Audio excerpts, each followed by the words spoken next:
Good evening, everyone. Welcome to the Aquarium. I'm Jerry Schubel, president of the Aquarium. It's great to have all of you who are here in the auditorium, and I want to welcome all of you who are watching online.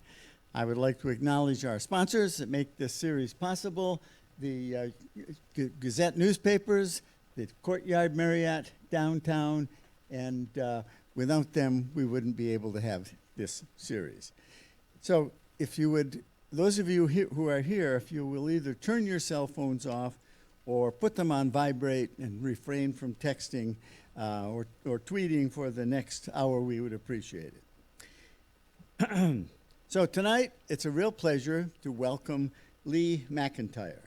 He's going to discuss his latest book, The Scientific Attitude, which I highly recommend, but he has 12 books in all, and he's also written his first novel, The Sin Eater, which just came out, and it took him 14 years to write. He's working on his next one. He promises it won't take more than 13 years, right? And Post-Truth, and another one that I think is quite a remarkable book is Respecting Truth, Willful Ignorance in the Internet Age, which was published in 2015. He is a research fellow at the Center for Philosophy and the History of Science at Boston University and a lecturer in ethics at the Harvard Extension School. He taught philosophy at Colgate, Boston University, Tufts Experimental College, Simmons College, and at Harvard. He was the executive director of the Institute for Quantitative Social Science at Harvard University and served as a policy advisor to the executive dean of the Faculty of Arts and Sciences at Harvard. He's also an associate editor in the research department of the Federal Reserve Bank of Boston. This is a really important and timely topic. The subtitle is Defending Science from Denial, Fraud, and Pseudoscience. It's a very important message, and he has delivered it more powerfully than anything else I've ever read. So please join me in welcoming Lee McIntyre.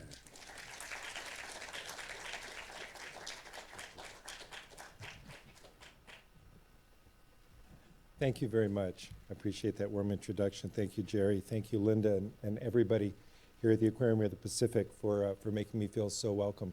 It's such a beautiful facility. I got a little tour ahead of time. Your education mission here is really tremendous. So my topic is the scientific attitude. And as Jerry said, about a year ago, I published a book called Post-Truth, in which I argued that we now live in a world where lying is rampant and accountability is often absent. In 2016, the Oxford Dictionaries defined post-truth as, quote, denoting circumstances in which objective facts are less influential in shaping public opinion than appeals to emotion and personal belief, end quote. In its most virulent form, this can lead to the political subordination of reality, which is how I define post-truth, where ideology takes precedence over facts, and we're expected to tolerate ideas such as that a certain president's inauguration crowd was larger than Obama's, even though there's photographic evidence that says otherwise, that the murder rate is rising, even though FBI statistics say that it's falling, or that Hurricane Dorian was a threat to Alabama, even though NOAA and the U.S. National Weather Service say that it wasn't.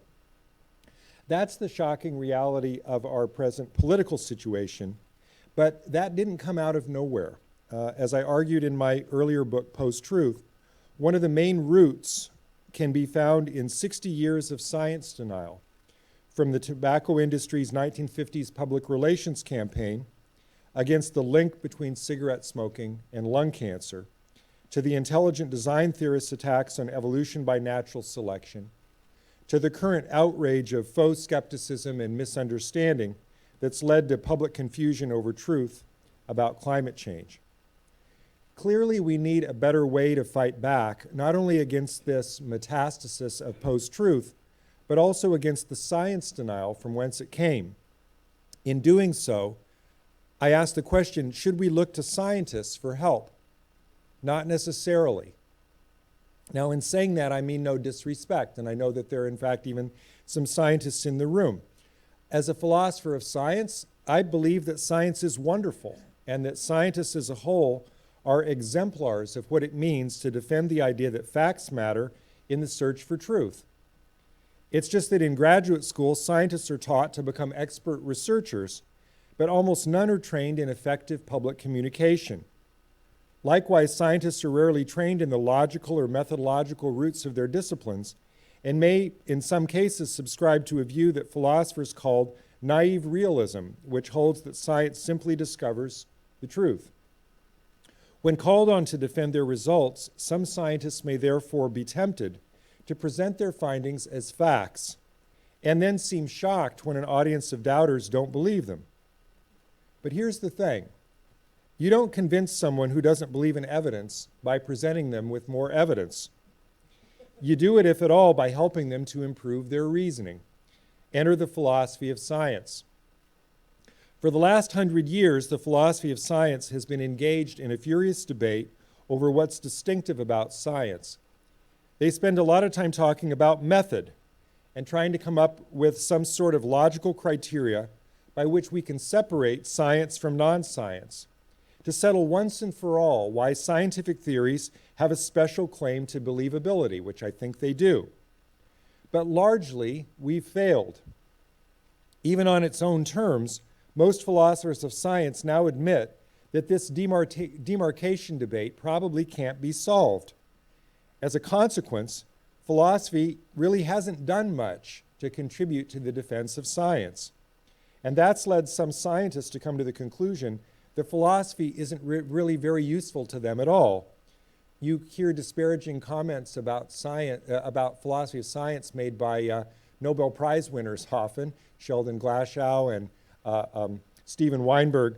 My favorite quotation about this is from the Nobel Prize winning physicist Richard Feynman, who said, "Philosophy of science is about as useful to scientists as ornithology is to birds." There's enough sting in that remark to make it hurt, but perhaps, I wonder, have we just been going about it in the wrong way? Science is currently under attack, and now is not the time for scientists to be rejecting help from their allies in the philosophy of science, or for scientists to sniff, well, everything's going well except for those pesky science deniers who just won't believe a word that we say. That's the problem. They won't listen. They're not believing what you say. And the blame for that, I think, rests at least in part with the way that scientists are communicating with them. For one thing, scientists are often too quick to get exasperated and say, this person isn't worth talking to, and then refuse to engage in debate when somebody questions their evidence. Now, perhaps it's understandable that someone who's devoted their entire life to the power of experiment and facts would grow impatient with people who would thoughtlessly question their data or even accuse them of lying or fraud or whatever lack of integrity you'd think of. Another part of the problem is that scientists' own conception of what they're doing occasionally gives aid and comfort to some of the most prevalent myths that are held by science deniers. Science deniers often believe that a scientist's job is to prove a result, that we have to be certain of a finding before we're justified in believing it, that anything less is just a theory, and we've all heard that. Science deniers use those kind of myths to shore up their conclusion that until the day comes when scientists can reach absolute certainty, any hypothesis is just as credible and worthy of belief as any other. Except that day will never come, and scientists know it. So why then do scientists sometimes lie when confronted with a room full of doubters and pretend that their results have been proven, that vaccinations carry no risks, that their model of climate change has been conclusively verified? The problem is that most scientists don't know how to admit such things and still offer a robust defense of science. But what if they did? What if the defense of science could be more honest and based on the idea that openness and uncertainty is a strength instead of a weakness of science? That of course we don't know everything, but that doesn't make it rational to question the well-corroborated findings of science. And it certainly doesn't make it rational to think that unless you can prove the scientific theory that anything goes, because there is such a thing as probability. Science is intrinsically fallible, as opposed to deductive logic, where certainty can be reached based on the validity of its form. When one's dealing with an empirical subject, there's always the possibility that one's theory may be proven wrong by some future data. That's just how inductive reasoning works. Scientists always have to allow for the possibility that their conclusions will someday be overturned. In science, we're required to balance both the openness to new hypotheses and with a reflex to doubt any new idea until it's been thoroughly tested. But that's what allows us to learn from experience. Science never shuts the books. It's also why, no matter how good the evidence, science can never say that vaccines are 100% safe, or that electrons are real, or that smoking causes cancer. You remember the decades in which the American Tobacco Institute said the conclusive link between cigarette smoking and cancer has not been shown. They were right, but that's because the conclusive link between any two things can never be shown, given the nature of statistics. Those of you who have studied philosophy already know about the problem of induction, which says that anytime you move from a pattern in an area that you do know and try to project it into some area that you haven't yet experienced, it may not work. For logical reasons, there's just no way that you can get science to offer deductive certainty. That problem has flummoxed the philosophy of science for the last 2 centuries, and despite many attempts, no one has ever found a way to resolve it. But that does not mean that science has no solid basis. Even if science is based on inductive reasoning, and its claims can never be 100% proven, this does not mean that any belief is as good as any other, nor that there's no such thing as likelihood, given the evidence. It's just that perhaps the basis for what's distinctive about science isn't rooted in logic or in its method, but instead in the attitude that scientists use to approach their explorations. Now, although that may not solve the problem of demarcation that philosophers have been breaking their brain on for the last 100 years, it does allow for one of the most powerful ways that we can defend the unique authority of science. It's sometimes held to be anathema to the philosophy of science to talk about values rather than facts, but that's precisely what I'm going to do next. Because I think that in the end, it's the norms and attitudes of science that make it special. I call my thesis here simply the scientific attitude, and it has 2 parts. First, scientists care about evidence. Second, scientists are open to using new evidence to change their beliefs. It's the second part that really matters, because that's what allows scientists to distinguish themselves from science deniers and pseudoscientists. With climate change deniers, anti-evolutionists, anti-vaxxers, their beliefs are not customarily based on evidence, but on ideology. If they use evidence at all, they do so only selectively, normally to support their beliefs rather than to test them. Instead of changing their minds based on new evidence, they cherry-pick evidence to try to back up what they already think is right. That is not what scientists do. Now, it's not that scientists are perfect or they never make mistakes, because they suffer from the same cognitive biases as the rest of us. And in individual cases, surely they prefer that their own theories are true. That's the route to grants and tenure and all the other wonderful things. But here's the thing, in science we don't let them get away with just their word. Their colleagues check up on them. The scientific attitude is judged not just by how an individual scientist feels about his or her work, or whether they think that they have virtuous attitudes, but rather on the basis of a shared ethos of their critical community of other scientists who do empirical testing based on the practices of science like data sharing, peer review, replication. These are the means by which scientists keep one another honest, even if they were honest in the first place. Like the rest of us, scientists face uncertainty. It's just that they've developed a system of checks and procedures to help them deal with doubt and uncertainty in a rational manner. In my new book, The Scientific Attitude, I explore one of my favorite examples of this, which is how Ignaz Semmelweis, who was a lowly assistant physician in Vienna in the 1840s, discovered the cause of childbed fever. Childbed fever, which is a potentially fatal infection in pregnant women, we now know is caused by germs, but germs weren't discovered until the 1850s. So Semmelweis was doing his work at the Vienna General Hospital, and where pregnant women were separated into two wards. In Ward 1, that was attended by medical students, there was a 29% mortality rate. Imagine that. Go deliver a baby. It's safer to deliver your baby in the street on the way to the hospital than to go to Ward 1. But you might end up in Ward 2, where that was attended by midwives, where the mortality rate was only 3%. Now, what's the difference? Well, we'll get to that.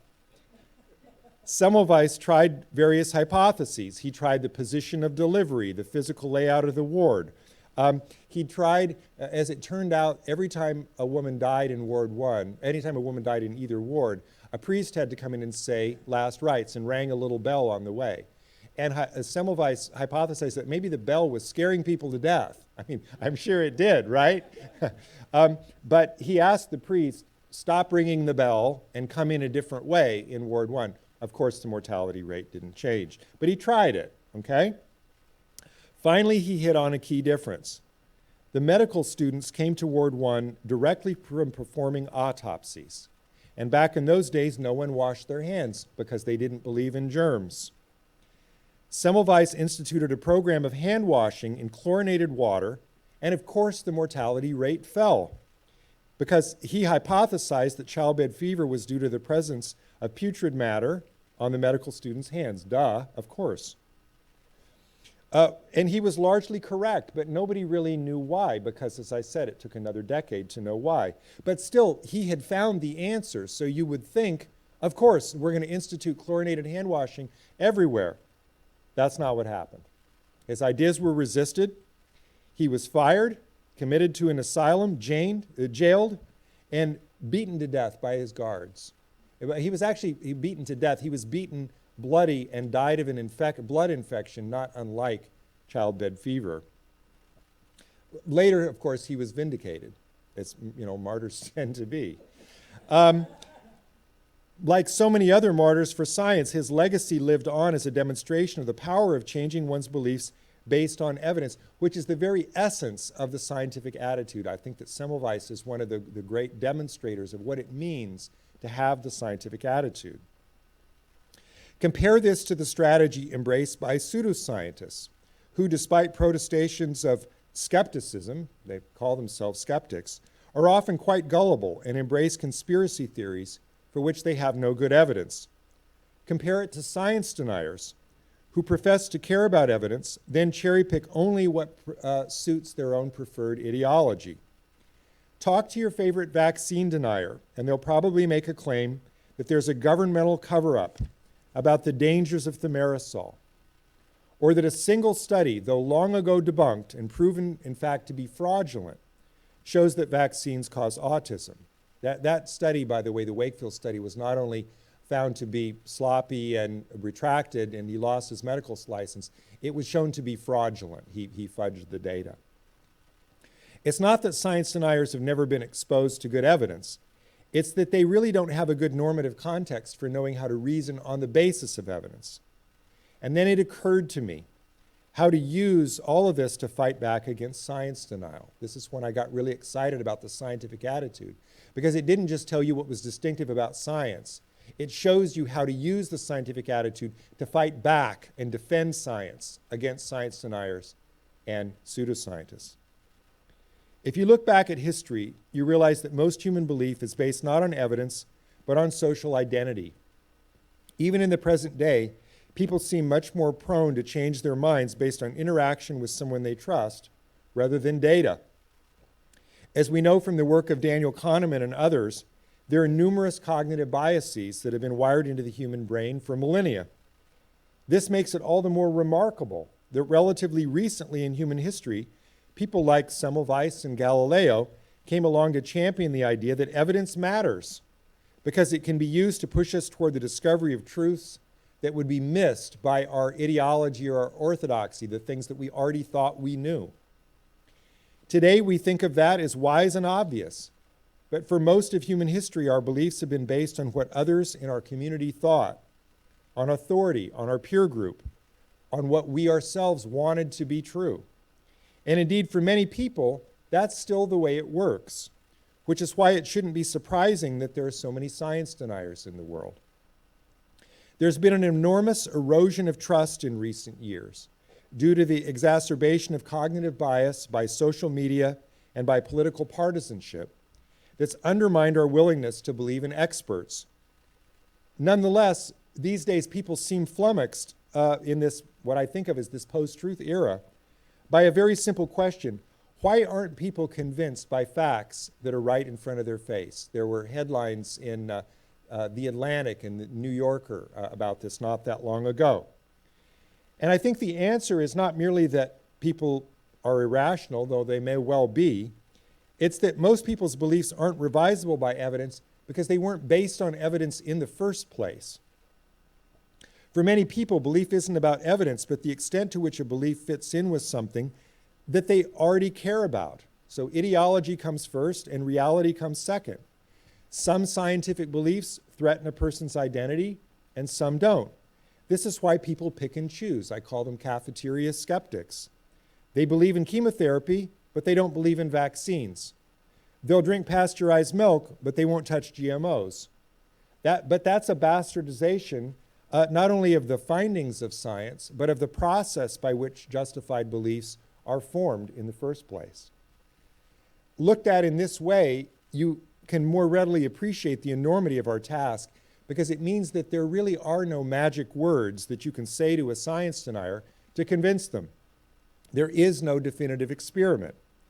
Their beliefs are based on what makes them feel part of their community and enjoy a sense of belonging, and that community may no longer include scientists. Even empirical beliefs can be tribal. At some level, people would rather believe a lie told by someone in their group than a truth by an outsider. When people say that climate change isn't real or the vaccines are dangerous or that the earth is flat, they're not just telling you about their beliefs, but about their values. They're telling you who they trust. Science denial undermines not just the findings of science, but the process by which well-justified beliefs are formed in the first place. But it's always been like this, and I want you to try to think of the historical perspective here. Science is really the exception. We think that science deniers are the weird ones, but really, looked at from an historical perspective, it's science that's the newcomer. It's an awesome thing to have your mind changed by evidence. Humans haven't been on this planet that long, 100,000, 200,000 years. Relatively recently, we have discovered that evidence matters, that we have the courage to say, I want to believe that X is true, but the evidence is telling me that X isn't true, therefore I won't believe it. But as I've said, cognitive bias is just as wired into scientists' brains as into anyone else's. So how do they overcome it? How do scientists do it? Through the scientific attitude. It's an amazing thing that in science we've developed a set of values that have helped us to overcome these very human tendencies. And perhaps this is what allows scientists to embrace a different identity than the layperson, the identity of the true skeptic. So what can be done by those of us who care about science? We have to teach science deniers, I think, not only a different set of facts, but a different set of values. We have to help them abandon the myth of certainty in science and explore the important role that evidence has in building warrant for well-justified empirical beliefs. When certainty is the standard, it's easy for science deniers to call themselves skeptics and pretend that they're justified in holding out for proof, and you've all spoken to them. Instead, I think we have to show them what true skepticism actually means. We have to show them that the scientific attitude is really the direct opposite of the mindset of post-truth, this idea of the political subordination of reality. If you think about science, they're not doing that. They're not subordinating truth to politics. They're doing just the opposite. Now, what would that look like in practice? Well, it's funny you should ask that. Because in November 2018, I went to the Flat Earth Convention in Denver, Colorado. Now, I didn't go as a scientist, but as a philosopher, because I'm not a scientist. But I also knew that if I pulled a gyroscope out of my pocket or I tried to rig up a Foucault's pendulum, they'd just laugh. And I'd probably laugh right along with them.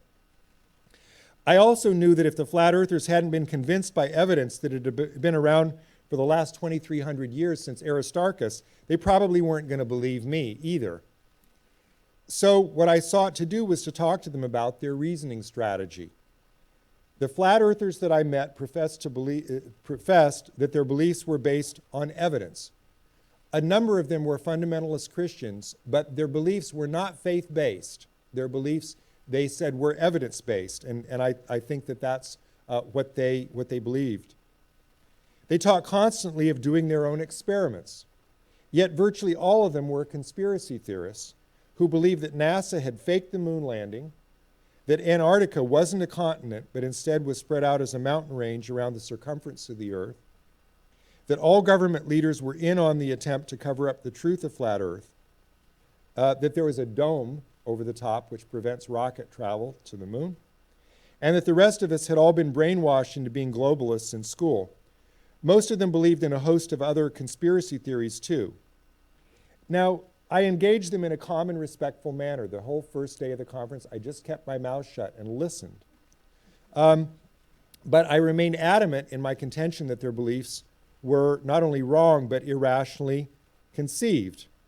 So for the most part, I let them talk. But on the second day, I presented myself as a philosopher of science.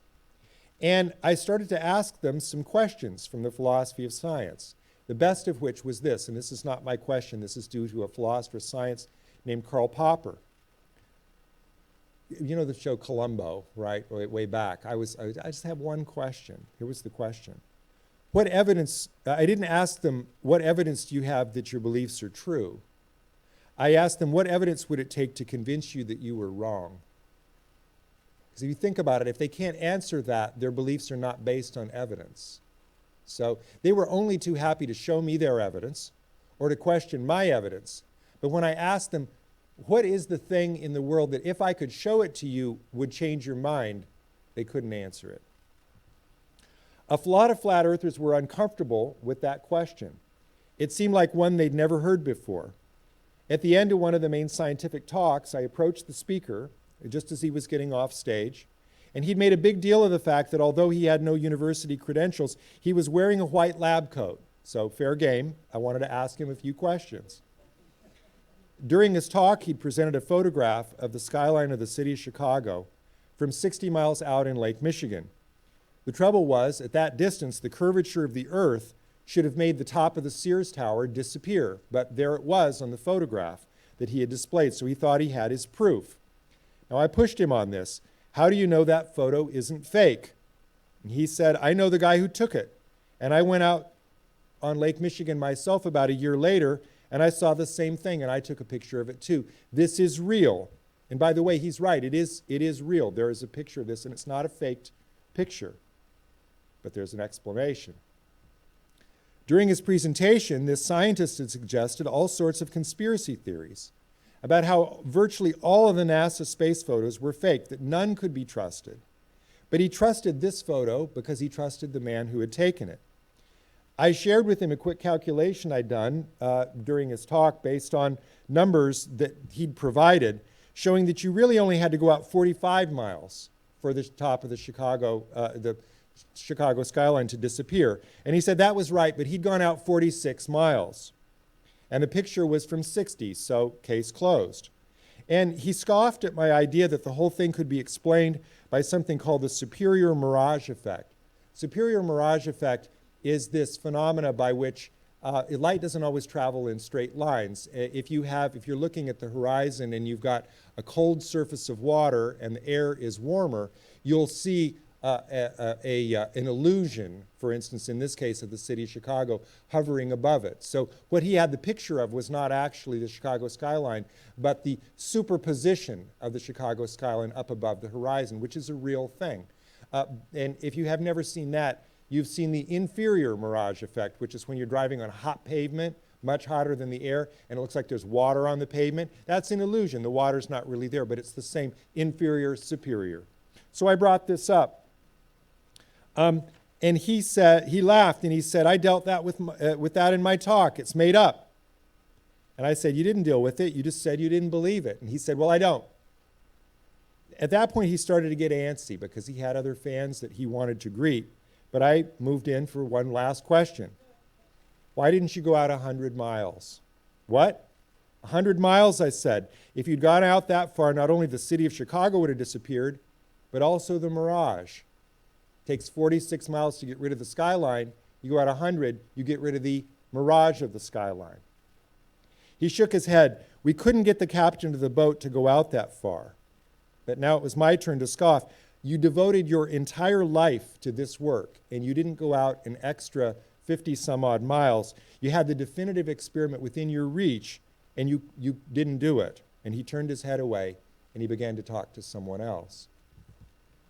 Of necessity, it's going to be a slow process to talk to science deniers. Science denial didn't take hold overnight, and we can't vanquish it overnight either. But I'm convinced that the best way to do it is not to try to ram evidence down somebody's throat, not to insult them, not to yell at them, but to teach them the values of science. And we do that best by trying to embody those values, by listening to science deniers, taking on their points one by one, by engaging them rather than just walking away. I may not have convinced any of the people that I met at Flat Earth that day, though I trust that some of the others standing nearby overheard our conversation and it might have given them something to think about. But I wonder if maybe I did begin to build some trust just by showing up, because they had said at one point during one of the seminars when I was keeping my mouth quiet, do you notice that there's no physicists here to refute us? That's because they're cowards. They know they can't. And then the next day, well, here I am. I'm not a physicist, but I'll do my best. At least I showed up. I took on the worst form of science denial that I could imagine, and I didn't let them get away with lazy thinking or lying unchallenged.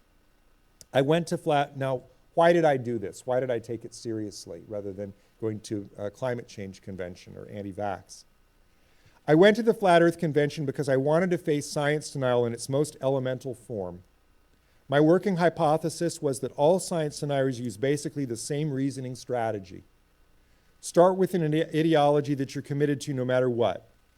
Cherry pick evidence in its favor, exploit uncertainty where you can, try to discredit those who disagree with you and cast doubt on their work, cite your own experts even if they have no expertise, claim that you're actually more scientific than the scientists, throw in a little conspiracy theory, and you're done.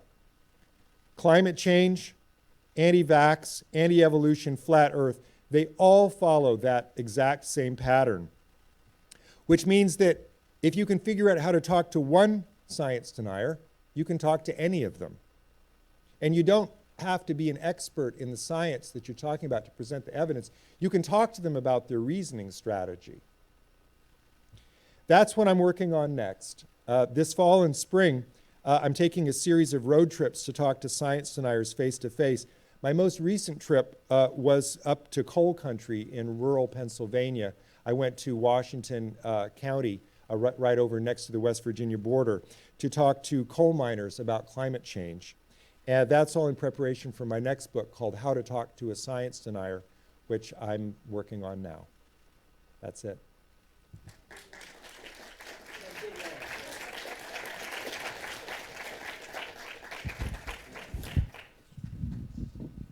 Thank you, Lee. Great. My favorite Richard Feynman quote along this line is, religion is a culture of faith, science is a culture of doubt. And as you point out, there's no greater feeling for a scientist than to prove another scientist wrong. Yeah, they couldn't keep a conspiracy if they wanted to. That's right. It's too attractive. So. And when I was working on my PhD, my advisor, Don Pritchard, he used to like to quote the Greek astronomer and philosopher Ptolemy. And Ptolemy said, the role of the scientist is to tell the most plausible story that saves the facts. And he used to say, if you have to tell a story with what you have, and you have to be willing to change that story as we get more facts. And I think that's important. Who has a question? You believe in a flat earth, Bob? They walk among us. Yeah, Bertrand Russell had a saying about beware of people that are sure of themselves. Went a little bit better. You know, it's interesting, your tobacco argument. which I'm sure we're all aware It's of. not is my tobacco No, argument. no. It's Naomi Oreska's in Merchants of Doubt. The tobacco argument Yeah. is the one that's still being used now with climate deniers. You don't have to prove it, you just have to cast doubt. That's right. But the Doubt is timing our of that I problem. never put into perspective was the 50s. Now, we come out of World War II with Zeller and Fermi and a young Feynman. Scientists are heroes, and with some whitewashed Germans, we go to the moon.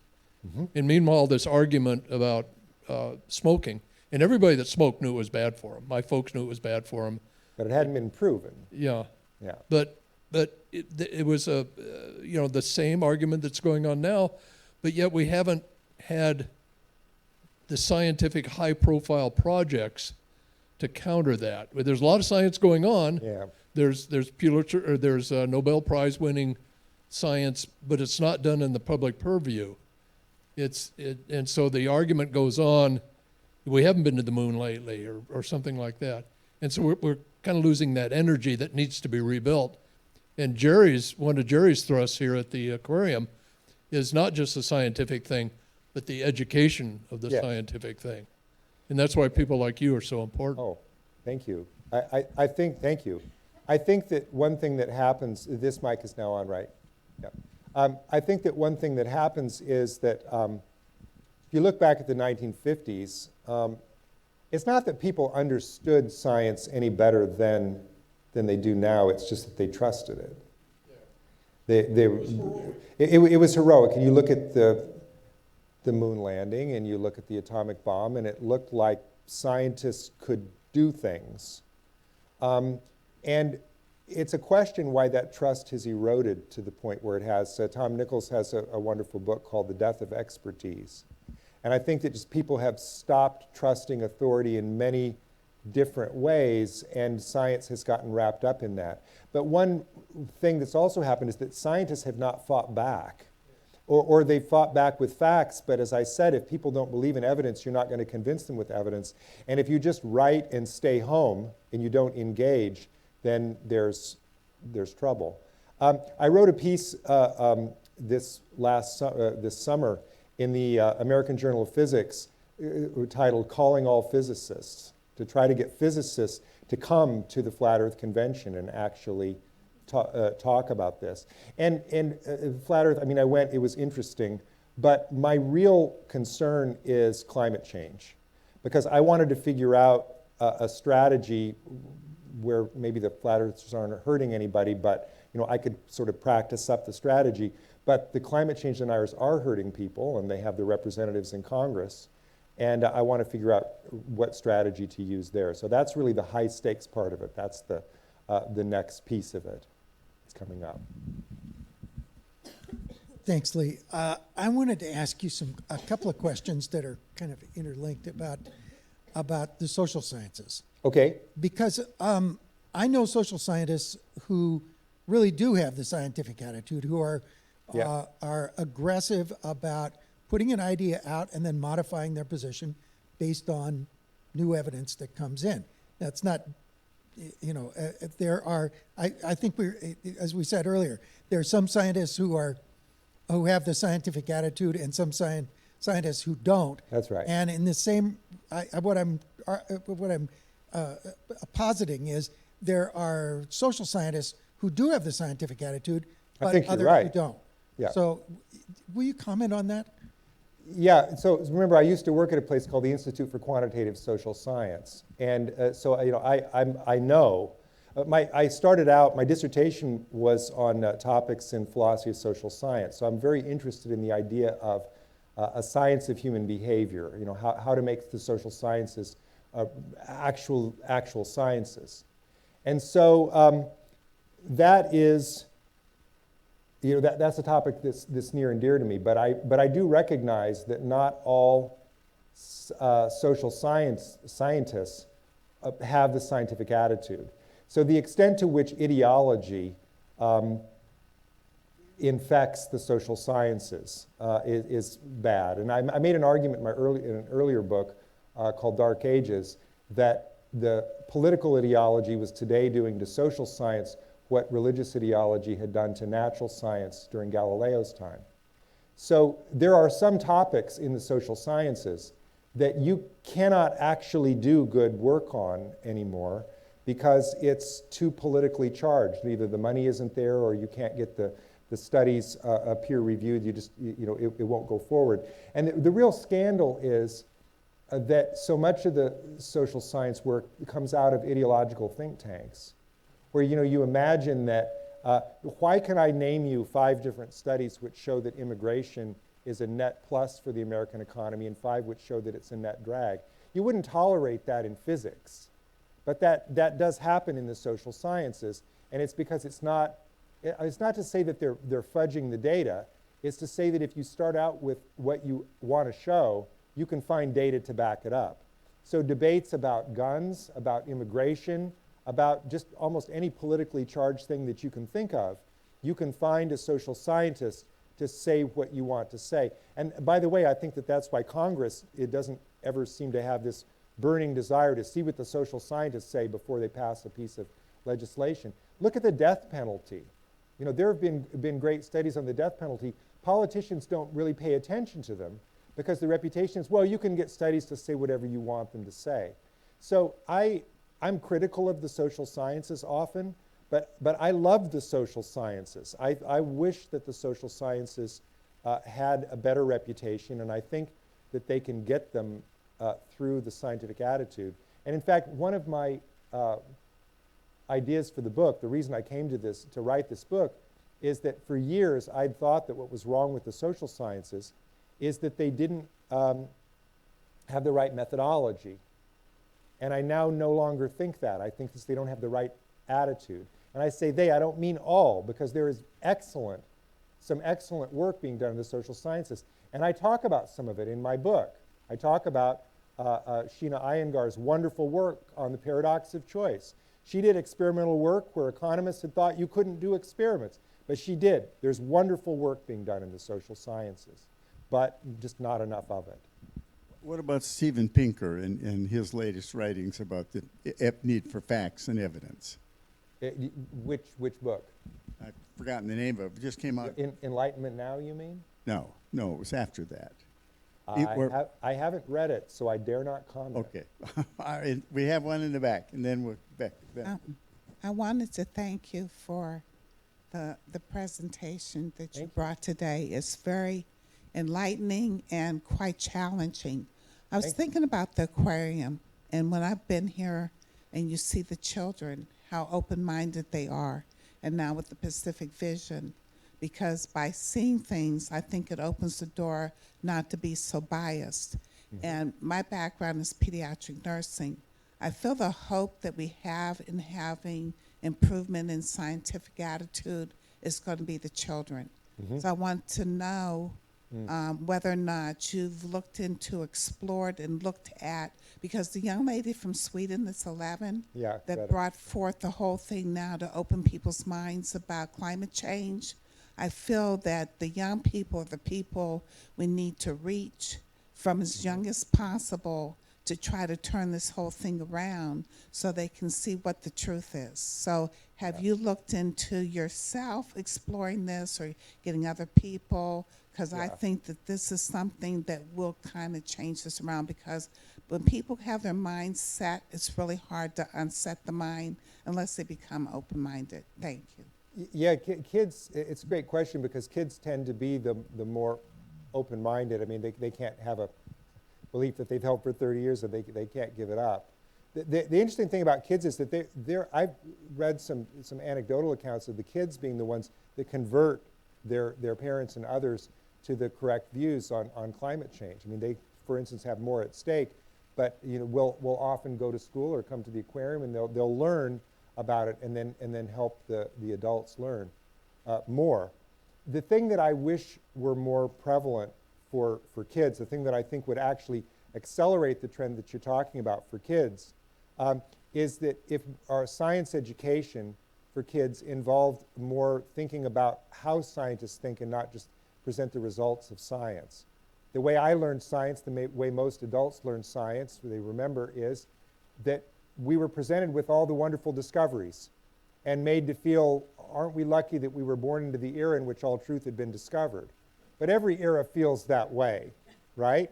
And they tell you this story of the history of science, which, starts as far back as you want to go, leads up to today, and now, they're geniuses and they know everything, and isn't science coming to an end soon?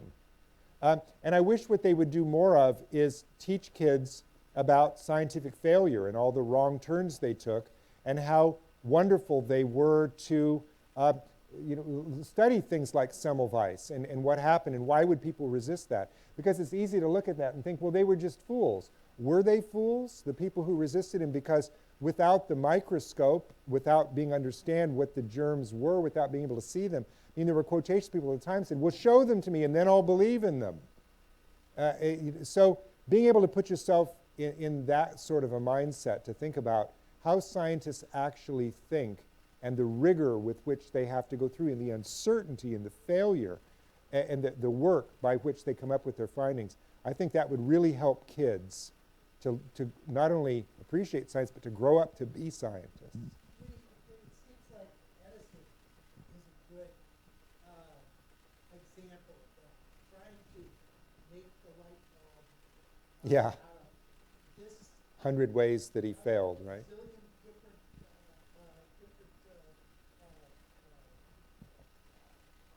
different substances to create the film. Yeah. And he kept trying, and he kept trying, and he kept trying. I have not discovered how to make a light bulb. I've discovered 1,000 ways not to. Yeah. I would concur with Francis back there, but I want to add what I think is a good example of what can happen. I always think of a scientist as being quiet and doing their research and not really speaking up, except for Jerry. But I think that this attitude you're talking about can be taught. Yeah. And I'm thinking of in a university setting or whatever it is that, people studying the sciences need to show that. My example of that is that all of the volunteers here at this aquarium, most of them do not have a scientific background when they arrive. However, they are taught to speak up and to tell people how it is. And they all are successful at doing that, even our family members who are children, talking to the adults. That's very powerful. So perhaps, I don't know who's going to develop this teaching program, but it seems it would be very helpful. What do you think? I agree. There are some programs that currently exist to do this sort of thing. I was on a panel one time with the dean of the Alan Alda Center up at SUNY Stony Brook. His name's Howard Schneider, I think I remember. And they have a curriculum to teach scientists how to present their results to the public in a more effective manner. And I believe they also have a program to help journalists learn how to do a better job of presenting scientific results. Are scientists quiet? I went to the March for Science in Boston. They sure weren't quiet. They were out of their lab altogether. But then the question, which was very effective and wonderful to see, but the question is, what else? Where should all that energy be channeled? I genuinely believe that it should be channeled with interaction with science deniers. That not just to stay in your lab and be right, but to confront people who are wrong in public, face to face, not in a belligerent way, but in a patient way. I'll give you an example of when this really worked. The anti-vax crisis that resulted in the measles outbreak this last year. One of the places where it was most virulent was Clark County, Washington, just across the river from Portland, Oregon. So Governor Jay Inslee sent public health officials to Clark County to talk with the anti-vaxxers. And they didn't convince them all, but they convinced some of them. And there are first-person accounts. I remember one from the Washington Post in particular, where they had a quotation from a woman who had changed her mind on the spot after talking with one of these public health officials and said, he was warm, he was patient, he took the time. He took 2 hours with the whiteboard showing me cell division And now I understand. That's what changes people's minds. Patience, engagement, not yelling at them and calling them stupid, one-to-one contact. And we've got so many scientists in this country who could do that sort of thing. And I think they've just been afraid to have confrontations with science deniers, because if you think that you've got to go out there and have an engagement with a science denier in which you've got to pretend that what you're doing has been proven, and the science denier is going to find the one flaw, and then, you feel ridiculous, you want to go home. But I'm trying to empower them to say, you don't have to apologize for uncertainty. You wear uncertainty as a badge of honor, because uncertainty is what allows scientists to learn from evidence. If we knew everything, we wouldn't have to learn from any future evidence, but because we do, that's what leads to uncertainty, and that's great. That means that scientific knowledge grows. So don't go out there and be embarrassed by that. Part of the reason why I wrote this book was to get scientists more engaged in the fight against science denial, because we need them. Howard Schneider at Stony Brook, he used to work for Newsday, Long Island, the major paper on Long Island. And I think... He's a journalist, yeah. He's a journalist, right. Yes. And I knew him quite well when I was there, because he used to write bad articles. But, I think it's important. The scientific attitude isn't the domain of scientists, whether they're physical scientists, biological, or social scientists. A lot of people in the public that we know have scientific attitudes, I think, and as we've already observed. Right. I know scientists, geological scientists, oceanographers, that don't have the scientific attitude. Well, that's a problem, because I think that the scientific attitude, I think that if somebody doesn't have the scientific attitude, if they're not open to evidence changing their mind, they're not really a scientist. They're not really living up to the creed. Right.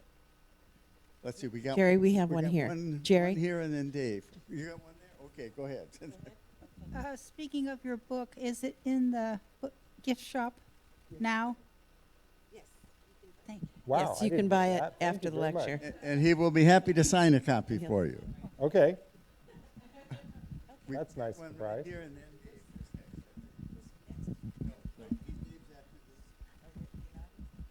Hi. In regards to climate change, in talking to the naysayers, specifically with regarding to climate change, did you find that there was any motivation, a degree of laziness or unwillingness to do something different? Specifically, did you find among naysayers regarding climate change, was it easier for them to deny the facts than to embrace personal lifestyle changes or mandated changes, such as having to bring your own bags to the grocery store or paying more for renewable energy, that type of thing? Is it easier to just say, I like the status quo, I don't want to do anything different, so the facts are wrong, don't bother me? It's interesting, because I often wonder what motivates people. In some cases, I think it is the idea that it's too inconvenient, or I don't want to make the sacrifice. But that's often not what people say. Because suppose you didn't want to spend the money, or you thought, you know what, I'm going to be dead by then. Or I don't want that kind of government takeover of the economy that would be needed to fight climate change. Suppose you believed any of those things. To just say it honestly, then we could have a debate about values, why you should care, et cetera, et cetera. But what often happens is that people don't want to confess that. So instead they pretend that their objections are actually about the facts. Or it becomes a kind of a virtue signaling amongst the people that they're politically affiliated with. And so they say, well, I don't believe it because that's what all my friends want me to think. So you really have to get down to the level of figuring out, do they actually not believe it, right? Denial and delusion can be, kind of closely interlinked. I mean, at what level don't they actually believe it? Interesting thing about my encounter with the coal miners, because I'm going back, because I sort of screwed up the first time. I went all that way up to talk to them, but we leafleted to get coal miners to come talk to us, a conversation about climate and coal. But the only coal miners who showed up were ones who already believed in climate change. Now which was very interesting sociologically. It was interesting for me to learn that there are but of course, right? But then we had a really interesting conversation because, I wanted to know, how do you go to work every day knowing this? And, what do you talk to your other friends, at the coal mine who don't believe in it? What kind of conversations do you have?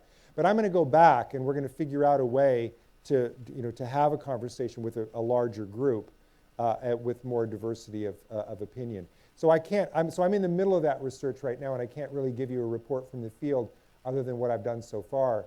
The one other piece of research that I did on climate change so far is that my wife and I went to the Maldives to see what climate change looks like. Because one argument that people use is, well, I don't see it. It hasn't really been happening. Well, if you go to the Maldives, you see it, right? You go to the highest elevation point in the Maldives is 8 feet. And you stand on these tiny little islands, and you're vulnerable. I mean, the islands are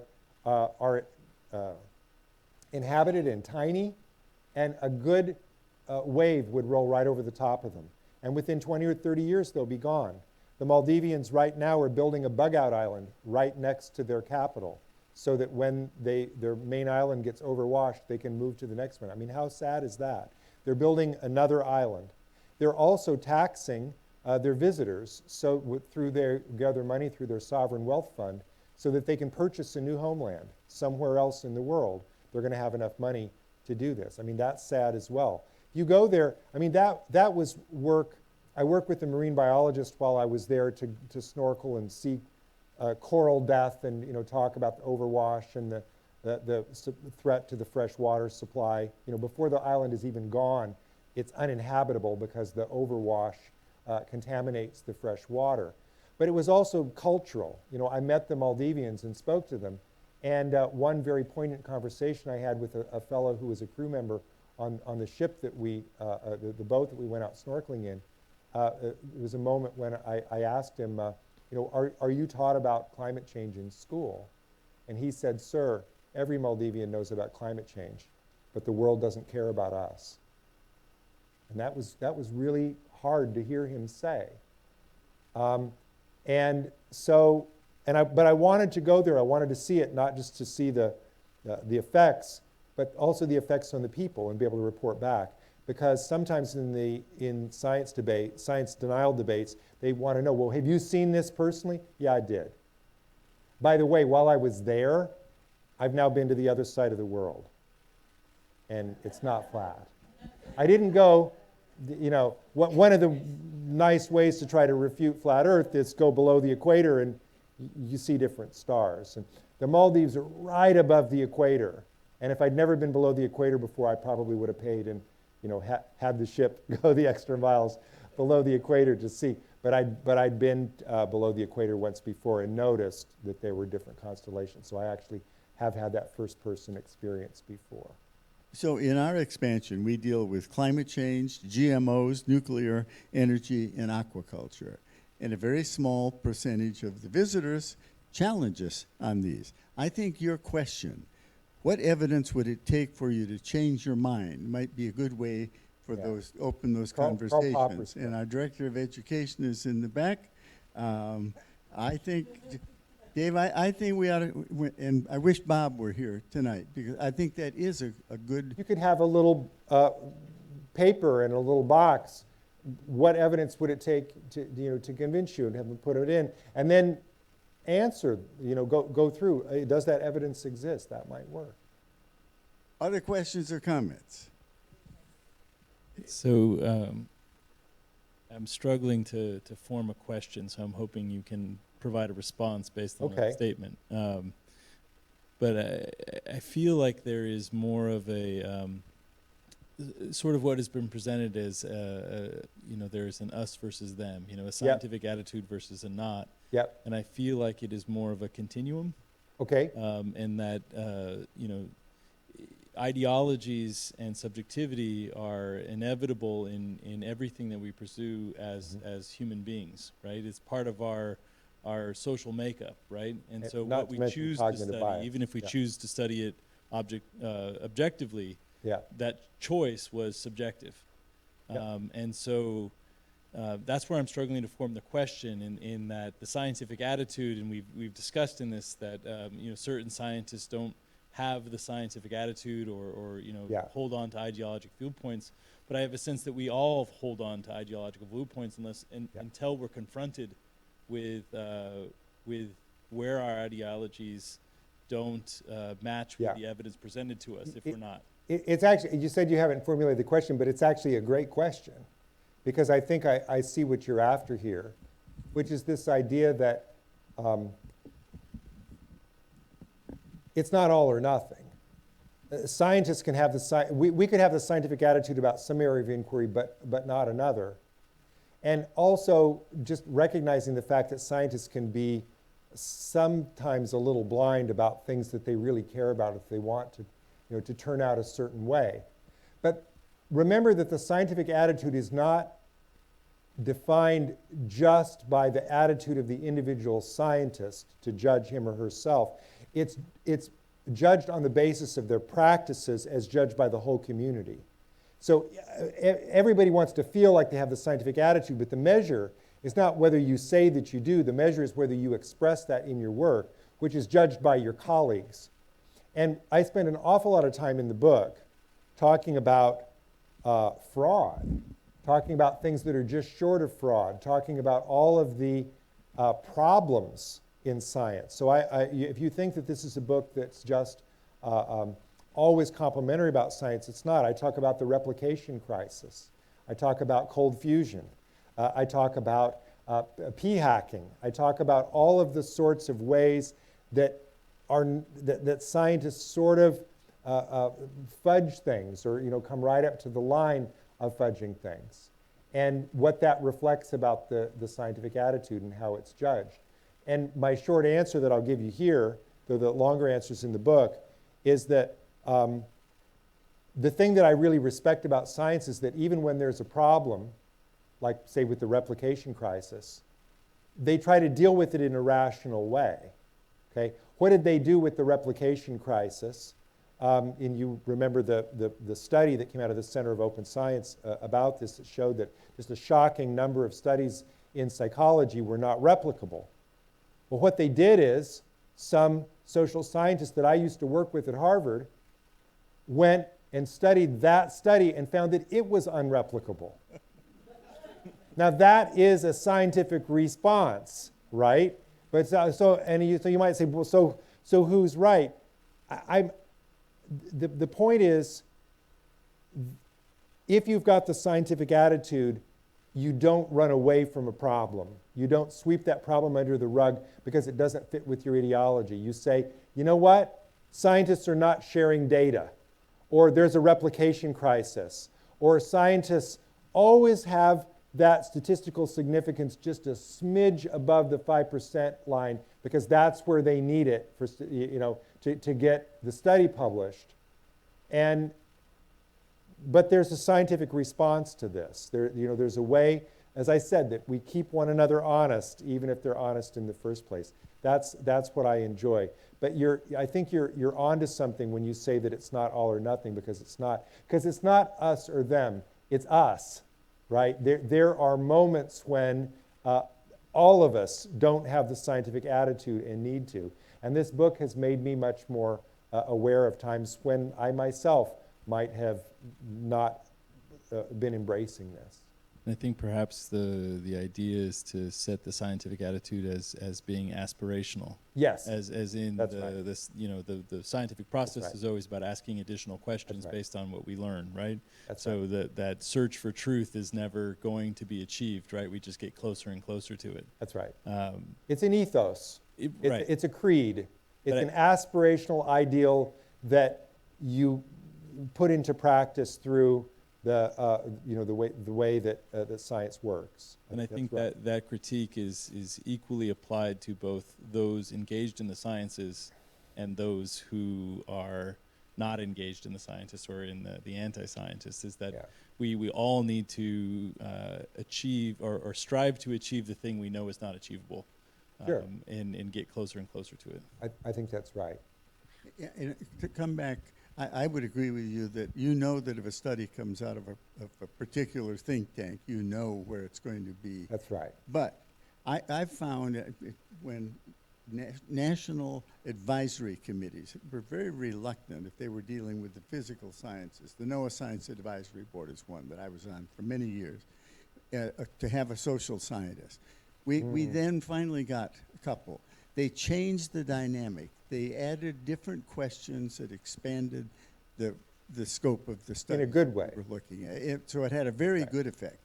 For example, for example, we're getting better and better forecasts of hurricanes, but doesn't matter how good those hurricanes are if that you don't get the information out to people in ways that they understand, and it will cause them to act.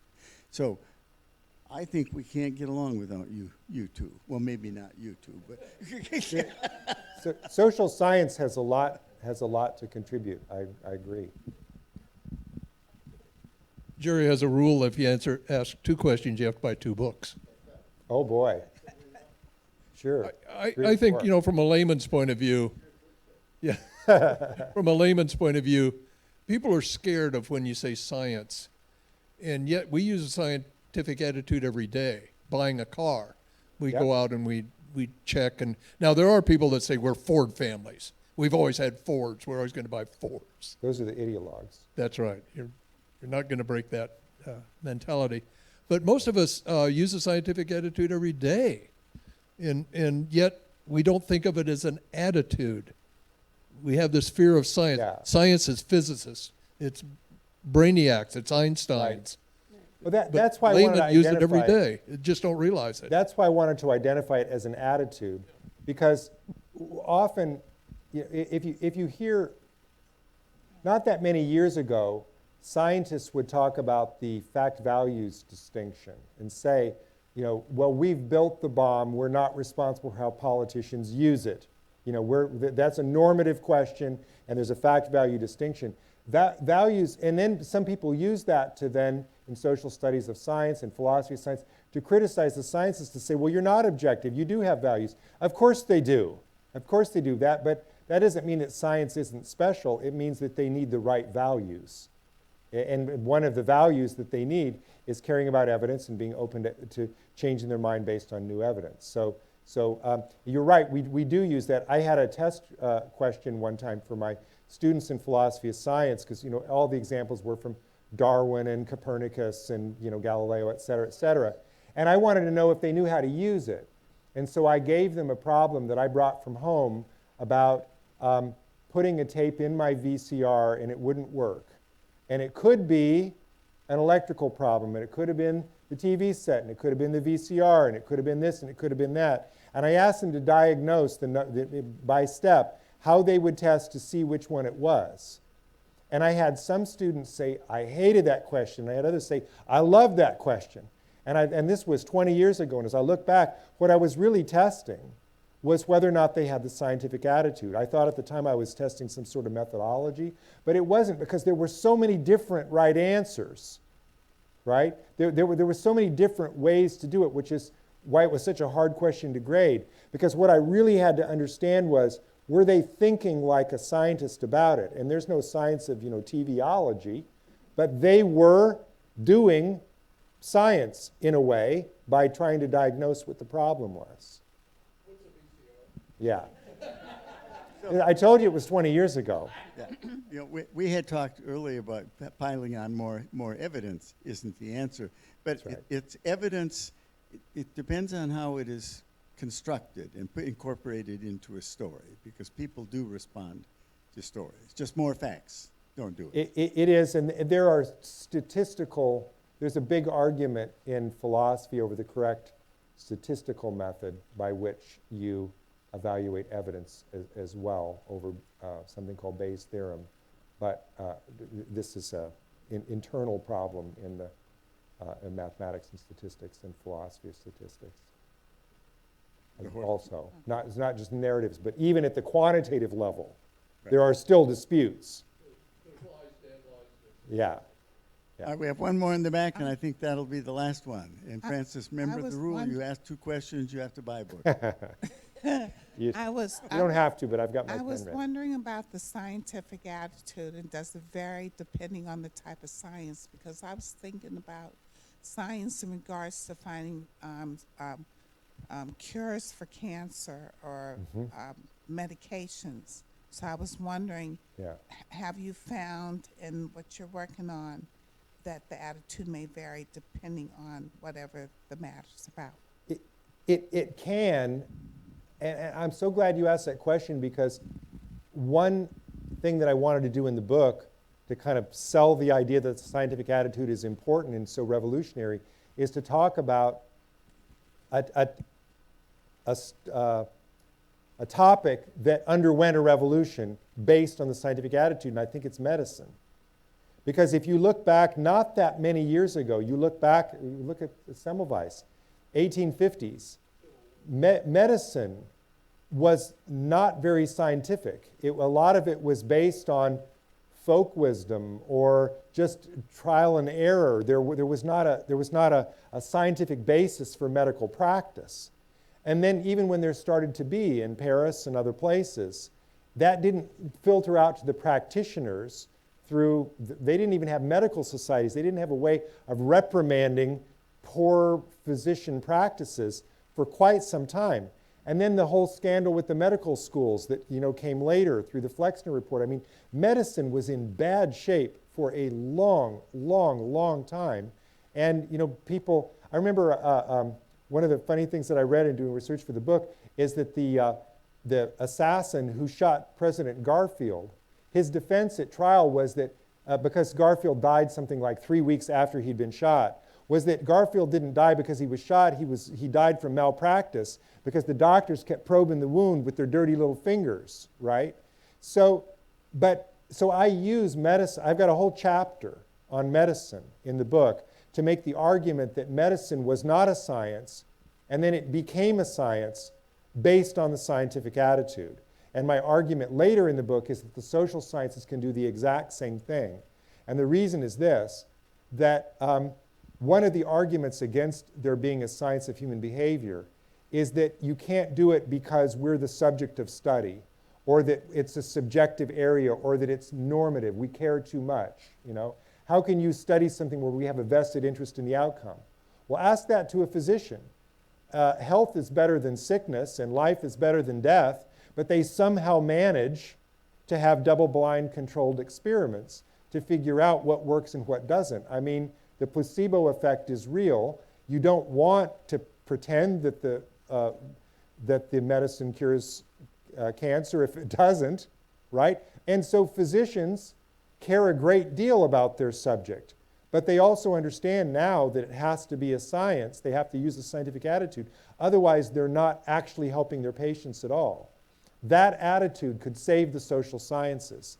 If we ever really figured out that you can't make good policy on immigration, guns, housing, any of it, without good, solid scientific study, I think we'll do a lot better. But right now, I do think we're in the dark ages of social science, which is not to say that all social science is bad. I work with some of the greatest social scientists in the world, great respect for them. But there's also a lot of bad social science out there. Lee, thank you very much for a very interesting, important evening. We appreciate it very much. Thanks to you. Thank you. Our next lecture is October 16th, and we're going to have a Hollywood producer, friend of Kim Thompson's, David Kelly. We're going to talk about aquaculture. So we hope we'll see you on October 16th. Thank you. That was excellent. That was really